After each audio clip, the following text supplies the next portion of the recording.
Welcome back to my channel Sukanta Lisa ব্লগে সবাইকে welcome. আশা করি সবাই ভালো আছে, আমিও চলে যাচ্ছি। সেম প্রবলেম, কাজের প্রবলেমটা আমার হয়েছে। প্রচণ্ড ঘাড়ের যন্ত্রণা, মানে মোটামুটি ওই 2:30 থেকে জাগা। এখন এই ব্রেকফাস্ট করে নেওয়া হচ্ছে। আর ফ্লিপকার্ট থেকে আবারও 2টো পার্সেল চলে এলো। দেখা যাক, একটা তো বুঝতে পারছি ডোরম্যাট, এটা আর একটা কী এসছে বুঝতে পারছি না। ঠিক আছে, চলো দেখি, তারপরে তোমাদের সাথে আবার কথা বলছি। এই যে আমার ঘরের জন্য 2টো ডোরম্যাট আমি অনলাইনে অর্ডার করেছিলাম। আমার ডোরম্যাটগুলি একটা আমার ঘরের, একটা বড় ঘরের জন্য অর্ডার করে নিয়েছি। দেখো কেমন হয়েছে অবশ্যই জানিও।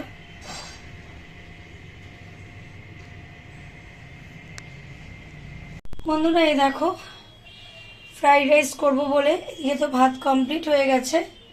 আর চিলি পনির করবো বলে পনিরটা তোমাদের দাদাভাই কেটে এনেছে। ক্যাপসিকাম আর ডুমো ডুমো করে পেঁয়াজ কেটে নিয়েছি। এদিকে সবজিগুলো একটু সিদ্ধ করে নিয়েছি।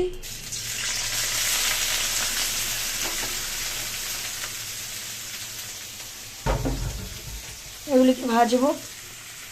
বন্ধুরা চিলি পনির করে নিয়ে এসেছি, কারণ ফ্রাইড রাইসের সাথে তো চিলি পনিরটাই যাবে, চিলি চিকেনও যায়। তোমাদের দাদাভাইয়ের ওটাই আফসোস, এখানটা যদি একটু চিকেন থাকতো খুব ভালো। এবার মা যেহেতু চিকেন খায় না, আর আমিও ততটা ভালোবাসি না, আর মা বাইরে মানে কোনো খাবারই খেতে পারে না, ঝাল লাগে বলে। সেই জন্য আমি দেখো লঙ্কাগুলো আমি গোটা গোটাই রেখে দিয়েছি।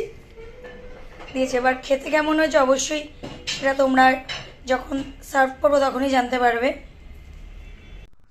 আজকে একটু অন্যভাবে ফ্রাইড রাইসটা করছি। তোমরা দেখো, আমি সমস্ত সরঞ্জাম কিন্তু অলমোস্ট কেটে কুটে সব গুছিয়ে গেছি, নিচে দেখতেই থাকো কিভাবে করি। আজকে মানে ফ্রাইড রাইসটা করছি অনেকটা বিরিয়ানিতে যেমন লেয়ার দিয়ে দিয়ে করি সেইভাবে। আজকে কিন্তু কড়াইতে সবজি দিয়ে এইভাবে নাড়িয়ে কিন্তু করছি না। তোমরা দেখতে পাচ্ছ, প্রথমে ভাতগুলি দিয়ে নিচ্ছি, তারপরে আমি কিন্তু সবজিটা দিচ্ছি। আন্দাজ মতন নুন চিনিটা দিয়ে নিচ্ছি, আর এদিকে সবজিগুলি পুরো মানে ফ্রাইড রাইসের আদলে কিন্তু আমি করছি এটা। এবার দেখি, এটা ফার্স্ট টাইম এভাবে ট্রাই করছি ফ্রাইড রাইস, দেখি এটা খেতে কেমন হয়।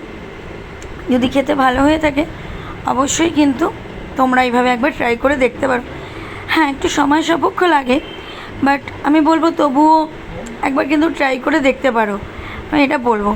আমি ঘিটা একটু বেশি দিলাম, কারণ আমি একটু ঘিটা খেতে আমিও পছন্দ করি। ঘি আমার যেহেতু রাইসের পরিমাণটা বেশি, এই ঘিটাও কিন্তু আমি একটু বেশি করেই দিচ্ছি। তোমরা দেখে নিচ্ছ।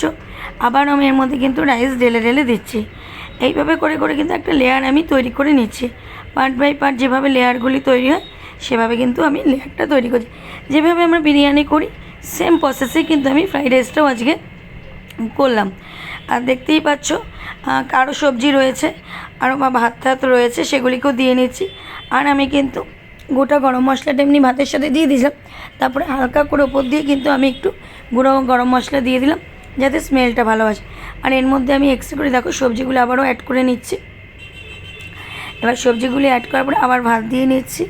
তারপরে তোমরা দেখতে পাবে ওখানে আমি কিন্তু গোলাপ জল এবং কেওড়া জলটা আমি হালকা স্মেলের জন্য অ্যাড করি না বলবো না, আমি হালকা করে করি। যদি এটা আমি কড়াইতেও করতাম তাও করতাম, এটা আমি হাঁড়ির মধ্যে দিয়ে করছি। ভাতটা করে নিয়েছি নর্মাল ঘরের হাঁড়িতে, আর ফ্রাইড রাইসটা করছি যেটা বিরিয়ানির হাঁড়িতে করি সেইভাবে, যাতে ছড়ানো থাকে জিনিসটা। দেখে না, অলমোস্ট সবজিগুলি কিন্তু আমার দেওয়া কমপ্লিট হয়ে গেল। এরপরে আমি কিন্তু এবার একটু গরম মশলা আমি দিয়ে নিচ্ছি। তোমরা দেখলে বুঝতে পারবে আমি কীভাবে করছি। আর আশা করি তোমরাও যদি এভাবে করো তোমাদেরও এই জিনিসটা কিন্তু খেতে ভালো লাগবে।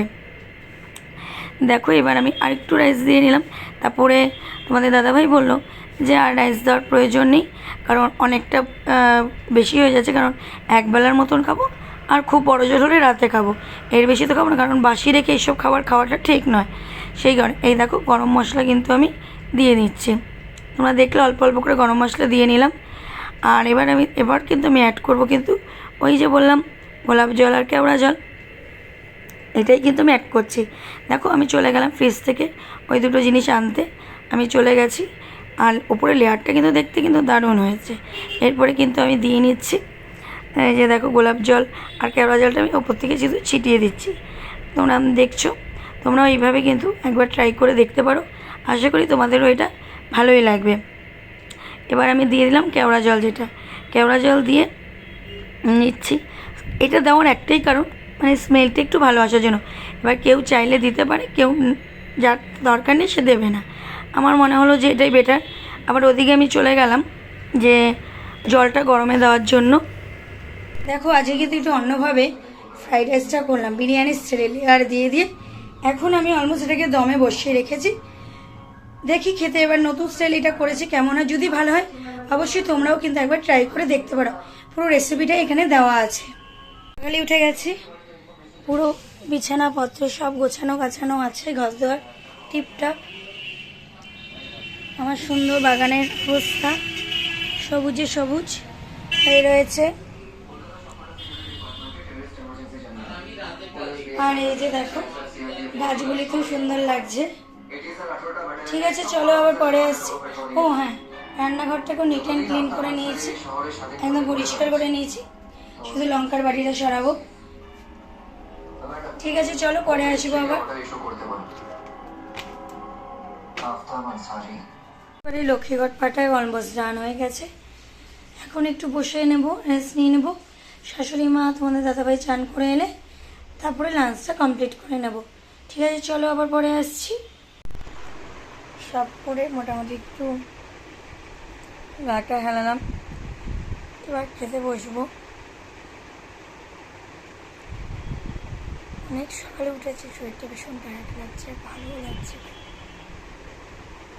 ঘুম পাচ্ছে ভীষণ। ঠিক আছে চলো পরেই আসছি। এই দেখো আমি ফ্রাইড রাইসটা নামিয়ে নিয়েছি দমের থেকে। আর এদিকে চিলি পনিরটা তো অলমোস্ট রেডি আছে, এদিকে স্যালাড কেটে নিয়েছি। এবার সার্ভ করে নেই, কেমন হয় দেখি চলো।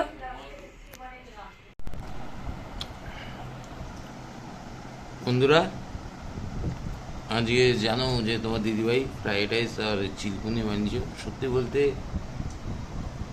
আমি তো নাটক করে কথা ওই যে অসাধারণই ওইসব বলতে পারি না, কিন্তু খাবারটা সত্যিই ভালো হয়েছে। ঠিক আছে, এবার যেটা ভালো সেটা ভালো। ঠিক আছে, আমি এমন বলবো না যে ও মুখে লেগে থাকো জাস্ট ওয়াও, এরম এরম বলা নয়, কিন্তু কি সত্যিই ভালো করেছে, করেছে ভালো, একদম তাই। সন্ধ্যা বন্ধুরা, এই দেখো আমার অলমোস্ট সন্ধ্যা দেওয়া হয়ে গেছে। আর বৃহস্পতিবারে যে ধনুদিক সেটাও দেওয়া কমপ্লিট হয়ে গেছে। ঠিক আছে চলো এবার চাটা করতে যাই। চাটা করে এসে তোমাদের সাথে আবার আসছি। এই দেখো চা বসিয়ে দিয়েছি, একটু আদা দিয়ে গোলমরিচের গুঁড়ো দিয়ে চা বসিয়ে দিয়েছি। তোমাদের দাদাভাই যেহেতু ঘুমিয়ে রয়েছে ওই জন্য আর ও করে দেয়নি, আমার আর শাশুড়ি মায়ের জন্য চা করলাম। কারণ আমার শাশুড়ি মা একটু চা খেতে ভালোবাসে, ওই জন্য বসিয়ে দিয়েছি। ঠিক আছে চলো দেখতে থাকো, ভিডিওটা স্কিপ না করে। দেখো বসে বসে শাঁকা পাঁপড় ভাজা খাচ্ছি। শাঁকা পাঁপড় ভাজা কী করে খেতে হয় মনে হয় আমার আগের মানে ভিডিওতে দেওয়া আছে, যদি দেওয়া না থাকে আমি বলবো। ওভেনটা অন করবে, তার মধ্যে তোমার সাঁড়াশিটা নিয়ে পাঁপড়টাকে ধরবে, ধরে সেঁকে নিয়ে ওটাকেই বলে শাঁকা পাঁপড়, যেটা তেল ছাড়া। খুব টেস্ট হয় খেতে, যদি খেতে চাও তোমরাও কিন্তু ট্রাই করে দেখতে পারো একবার। আর এখন দেখছি চিরশাখা, পরে আবার আসছি। দেখো আজ যেহেতু লক্ষ্মীবার সেই জন্য পুজো করেছি এবং পায়ে আলতাও পরে নিয়েছি। আজকে গরমকাল যেহেতু পড়ে গেছে আর কোনো অসুবিধার কিছু নেই। আর হ্যাঁ, তোমাদের সাথে একটা শাড়ি আমি শেয়ার করা হয়নি, সেটা আমি শেয়ার করে নিচ্ছি এই ফাঁকেই। মা বলছে এগুলিকে জাল কাতান বলে, আমি বললাম না এটা জাল কাতান না, এটা পশমিনা, এটা পশমিনা সিল্ক। আমি এটা মন্দিরাদির থেকে নিয়েছি অনলাইন দেখে, খুব সুন্দর এসেছে। আর আমার এই মানে মায়ের এই কালারের একটা যে মানে পশমিনা শালও আছে, পরলে অসাম লাগবে। আর আমার ফোনে কিন্তু কালার কম্বিনেশনটা একদম পারফেক্ট আসে। ঠিক আছে চলো বন্ধুরা আবার পরে আসছি। বন্ধুরা গতকালকের ভিডিওটা না শেষ করতে পারিনি, একটু প্রবলেম হয়ে গেছিলো, বলতে শরীরটা ভালো লাগছিল না, আমার জ্বর লাগছিলো। ওই কারণে রাগ করতে পারিনি। আর প্রচণ্ড জ্বরও এসছে, কালকে সারা রাত মানে ওইভাবেই কাটিয়ে দিয়েছি, ওই কারণে ভিডিওটা কন্টিনিউ করতে পারিনি। ঠিক আছে চলো বন্ধুরা, আজকের মতো ভিডিওটা এখানেই শেষ করছি। আর দেখা হচ্ছে একটা নতুন ব্লগে। ভালো থেকো, সুস্থ থেকো, এটাই বলবো সবাইকে।